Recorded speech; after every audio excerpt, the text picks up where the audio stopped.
তারা বলেছিলেন আমাদের রক্তের বিনিময়ে পতাকা উঠবে ইনশাআল্লাহ। তারা বলেছিলেন আমাদের বিশ্বাস, আমাদের প্রতিটা রক্ত ইসলামের একজন মুজাহিদ হাবিব নজামি এবং খালিদ ইবনে ওয়ালিদ যে শহীদ কামরুজ্জামান বীর কাসেম আলী প্রত্যেকটা রক্তের ফোঁটা কথা বলবে ইনশাআল্লাহ।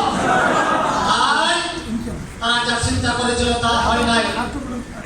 সেদিন আমরা জামাত ইসলামী ছাত্র শিবির সিদ্ধান্ত নিয়েছিল ফাঁসি দিয়ে মামলা দিয়ে আমাদেরকে জেলে পড়ে এই আন্দোলন স্তব্ধ করা যাবে না ইনশাআল্লাহ। তাই আজকে আমি আমার বক্তব্যের শুরুতে আমাদের সেই দায়িত্বশীল এবং সহ যারা সে খুলে হাসিনার এই পুলিশ বাহিনীর এবং খুলে হাসিনার দাবিদারদের গুলিতে আক্রমণে শহীদ হয়েছে মহান আল্লাহর দরবারে তাদের জন্য শাহাদাতের সর্বোচ্চ মর্যাদা কামনা করছি। সকলে বলে আমিন। সম্মানিত উপস্থিতি, আমাদের অবস্থা করে আসেন জালেম সরকারের জুলুমের কারণে এই অবস্থা হয়েছিল। রাসূলুল্লাহ সাল্লাল্লাহু আলাইহি ওয়াসাল্লামের যুগে যেভাবে অত্যাচারিত নির্যাতিত মানবতা বলেছিল, ওই সাহস অতিষ্ঠ হয়ে সেই যুগের মুসলমানরা বলেছিল মা ওয়া'আদানা আল্লাহু ওয়া রাসূলুহু ইল্লা গুরুরা। কই আল্লাহর সাহায্য কই? যে সাহায্যের কথা বলা হয়েছিল আমাদের তো বলা হচ্ছে এটা প্রধানতা আর কিছু। দেশের আপামর জনগণ বলতেছিল এই জালেমকে উৎখাত করা যাবে, কিন্তু আল্লাহর সিদ্ধান্ত চূড়ান্ত সিদ্ধান্ত। ফাআলুল লিমা ইউরিদ, তিনি যা চান তাই হয়, তাই হবে ইনশাআল্লাহ। তিনি প্রমাণ দিয়েছেন। আমাদেরকে সবর করতে বলা হয়েছে। আমরা আপনাদেরকে আমাদের কর্মীদেরকে ধৈর্যের কথা বলেছি, আমরা তাদেরকে কোরআন হাদিসের কথাগুলো বলেছি, আমরা বলেছিলাম দৃঢ় প্রত্যয় নিয়ে এই জালেমের পতন হবেই হবে ইনশাআল্লাহ। শেষ পর্যন্ত আল্লাহ রাব্বুল আলামিন আল্লাহর সাহায্য আসলো, এমন থেকে আসলো যেটা আমরা কল্পনাও করতে পারিনি। আজকের দিনে 5ই আগস্টের নতুন স্বাধীনতা আদায়ের পিছনে সবচেয়ে বড় ভূমিকা রেখেছে আমাদের বৈষম্য বিরোধী ছাত্র জনতা। এই আন্দোলন করতে গিয়ে যারা শহীদ হয়েছে আমরা মহান আল্লাহর দরবারে তাদের জন্য শাহাদাতের সর্বোচ্চ মর্যাদা কামনা করছি। সকল বলে আমিন। যারা আহত হয়েছে, যারা আহত হয়েছে, অঙ্গ হয়েছে, আল্লাহর দরবারে ফরিয়াদ করছি আল্লাহ যেন তাদেরকে সবরে জামিল দান করে, তাদের পরিবারকে ধৈর্য দান করে, যারা যে স্বাধীনতা এনে দিল এই স্বাধীনতার যেটুকু আজকে আনন্দ জাতি ভোগ করছে আল্লাহ যেন সকলের সওয়াবটুকু তাদেরকে দান করে। সকলে বলে আমিন। আমরা ইনশাআল্লাহ সেই ছাত্র যারা তাকে কথা দিচ্ছে আমরা যতদিন থাকবো আপনাদের কথা মনে রাখবো ইনশাআল্লাহ। এটাতে আপনাদেরকে মনে রাখবে ইনশাআল্লাহ।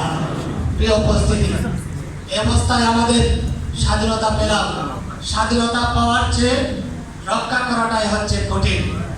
আজকে একটা স্বাধীনতা পেয়েছি আমরা, এটাকে আমরা ইসলামী বিপ্লব বলতে পারি না। ইসলামী বিপ্লব হওয়ার ধারটা উন্মুক্ত হয়েছে আলহামদুলিল্লাহ। এটাকে ইসলামী বিপ্লব বলা যাবে? ইসলামী বিপ্লবের ধার উন্মুক্ত হয়েছে। কথা বলার সাহস পাচ্ছিলাম না, কথা বলার সাহস পেয়েছি।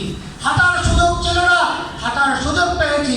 ইচ্ছায় অনিচ্ছায় হোক, ব্যবসা প্রতিষ্ঠানের জন্য হোক, বাঁচার জন্য হোক, জালেমের সাথে অনিচ্ছা সত্ত্বেও কথা বলতে হয়েছে। এখন আমার মন থেকে সেটা চলে গেছে। তাই বলে এটাকে ইসলামী বিপ্লব বলা যাবে? অনেক দূর, ষড়যন্ত্র অনেক হয়েছে। আপনারা জানেন জামাত ইসলামী ছাত্র শিবির এই পর্যন্ত প্রত্যেকটা ষড়যন্ত্র তারা অত্যন্ত পরিকল্পিতভাবে নস্যাৎ করেছে আলহামদুলিল্লাহ। এখনো ষড়যন্ত্র চলছে। আমি জামাতকে নিজের ঘোষণা করেছি, আপনারা জানেন। এই ষড়যন্ত্র রোধ করার জন্য দেশ সমাজে আমাদেরকে এখানে থাকতে হবে। কলেমার পতাকা আপনাদেরকে এখানে উড়াতে হবে। দেশ সরে গেলে আমরা কলেমার পতাকা কোথায় উড়াবো? তাই দেশ রক্ষার জন্য দেশের বিরুদ্ধে যত ষড়যন্ত্র হবে প্রত্যেকটা ষড়যন্ত্র মোকাবেলায় জামাত ইসলামী এবং ইসলামী ছাত্র শিবিরকে সতর্ক থাকতে হবে, সজাগ থাকতে হবে, সক্রিয় ভূমিকা রাখতে হবে ইনশাআল্লাহ। প্রিয় উপস্থিতি, এই অবস্থায় আমাদের করণীয় কি? 2011 সালে জোট সরকার গঠিত হলো, এখানে অনেক দায়িত্বশীল আমাদের আছে। পটুয়া দারুস সুন্নাহ মাদ্রাসায় একটা আমাদের দায়িত্বশীল সমাবেশ হলো লোহাগাড়া উপজেলা। সেখানে শহীদ মীর কাসেম আলী ভাই আসলেন। মীর কাসেম ভাই আসেন, তিনি কান্না জড়িত কণ্ঠে বললেন, যেভাবে আমরা যখন আমাদের অতীত জীবন যখন স্মরণ করি, ওদের মধ্যে ইতিহাস যখন স্মরণ করি, আমরা দেখছেন আমাদের কান্না ছাড়া আর কিছু আসে না। আমরা কি বলছি আপনাদেরকে, আপনারা আমাদের জন্য কি করেছেন, এটা আমাদের স্মরণে আছে, থাকবে ইনশাআল্লাহ। রাত্রিবেলা হতে পারবো তো কারণ ভাই এখন কোন সতর্কবাণী আছে কিনা, ইচ্ছায় যেদিন পতন হবে এর আগের রাত্রিতেও আমাদের সমস্ত দায়িত্বশীলরা এবং আমাদের বোনাফাইড কর্মীরা যারা রাজপথে ছিল তারা কেহ বাড়িতে ছিল না। এগুলো যখন এখন সামনে আছে, একটা সুখের পানি চুপ থেকে আছে, আমরা আর কথা বলতে পারি না। আমি এবং আমির সাহেব সক্রিয়ভাবে, বিশেষ করে সেক্রেটারি হওয়ার কারণে এই আন্দোলন সংগ্রাম আমাকে চালাতে হয়েছে। সব দৃশ্য আমার সামনে চলে আসে, আমি আর চোখের পানি সংগ্রাম করতে পারি না। যারা সাহায্য করেছেন, যারা আন্দোলন সংগ্রামে সময় দিয়েছেন, তাদের সেই স্মৃতিগুলো সামনে এসে যায়। ওই সম্মেলনে আমাদের মীর কাসেম আলী বলেছিলেন এইভাবে কান্না জড়িত কণ্ঠে, তিনি বলেছিলেন 91 সালে সরকারের বামের কাছে বামপন্থীরা ছিল, এই কারণে দেশের জন্য, সরকারের জন্য, ডানপন্থীর জন্য এবং ইসলামী আন্দোলনের ব্যাপক ক্ষতি হয়েছে। 91 থেকে 96 পর্যন্ত 2000 সালে আছে, তিনি আবার বলছেন বলবো আমাদের সাথে একটা হল ছিল, আপনারা ছিলেন, সেই হলে আমার মতো কান্না জড়িত কণ্ঠে তিনি বলেছিলেন, আল্লাহ না করুন, আল্লাহ না করুন, আল্লাহ না করুন, তিনটা শব্দ বলেছিলেন। চোখের পানি তার থেকে পড়ছিল। 2000 সালের মতো যদি আমরা হেলাই তুলাই অবহেলায় এই সময়টা কাটিয়ে দিই, তাহলে এমন একটা পরিবেশ আসবে 2091 থেকে 96 থেকে যে অবস্থা হয়েছিল তার চেয়েও ভয়াবহ অবস্থা। আমাদের দায়িত্বশীলদের আমার তো মনে হয় লেখনি পড়ে বক্তব্য শুনে আল্লাহর পক্ষ থেকে যেন তাদের প্রতি ইলহাম হয়। আজকে যে ফারাক্কাবাদ আমাদের সাবেক আমির জামাত অধ্যাপকরা বাধার সময় যে কথা বলেছিলেন, 50 বছর পরে জাতি আজকে কাজে পাচ্ছে।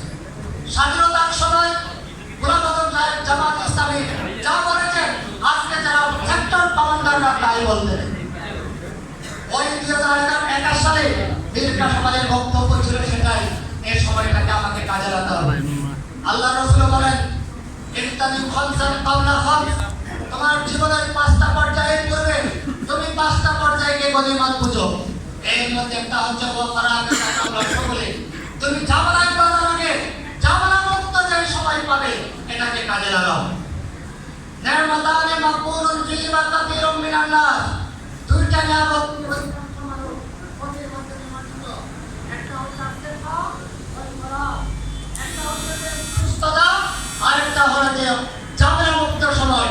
প্রিয় উপস্থিতি, এখন আমরা ছাত্র বৈষম্য বিরোধী আন্দোলনের মাধ্যমে কাজ করার সুযোগ পেয়েছি, উন্মুক্ত ময়দানে কাজ করার সুযোগ পেয়েছি, সংগঠনের কাজ করার সুযোগ পেয়েছি, এটাকে আমাদেরকে কাজে লাগাতে হবে। এজন্য বিজ্ঞান সম্মতভাবে জামাত ইসলামী বর্তমানে আপনারা বক্তব্য শুনেছেন, আমরা এদের প্রতি সবসময় শ্রদ্ধাশীল। আমরা চাইলে বিশাল বিশাল ঢাকাতে আমরা প্রোগ্রাম করতে পারি, চট্টগ্রামে প্রোগ্রাম করতে পারি, গ্রামে গঞ্জে প্রোগ্রাম করতে পারি। আপনাদের অনেকেও মিছিলের জন্য আমাদেরকে আবেদন নিবেদন করতেছিলেন। আমরা সংগঠনে আদেশ নিষেধের ভয়ে 1 ইঞ্চি পরিমাণ চাইতে আমরা রাজি নই। সংগঠন আমাদেরকে নিষেধ করেছে, সংগঠনের ব্যানার দিয়ে কোনো মিছিল করা যাবে না। আপনাদের শতাবেগ থাকা সত্ত্বেও আমরা একটা অনুমতি দিই নাই। যেখানে অনুমতি দিয়েছে, ঘোষণা দিয়েছে, আপনারা জানেন কেন্দ্র থেকে নির্দেশনা আসে, সেই প্রোগ্রাম সাথে সাথে রাজপথের প্রোগ্রাম বন্ধ করে দিয়েছে। এটার নাম হচ্ছে জামাত ইসলাম। এই অবস্থায় আমাদের কাজকে ওই যে মীর কাসেম আলীর কথাই বলছি, সংগঠনকে আমাদেরকে সুসংহত করতে হবে, সংগঠনের জাল বিস্তার করতে হবে। যেখানে মানুষ সেখানে সংগঠন হবে।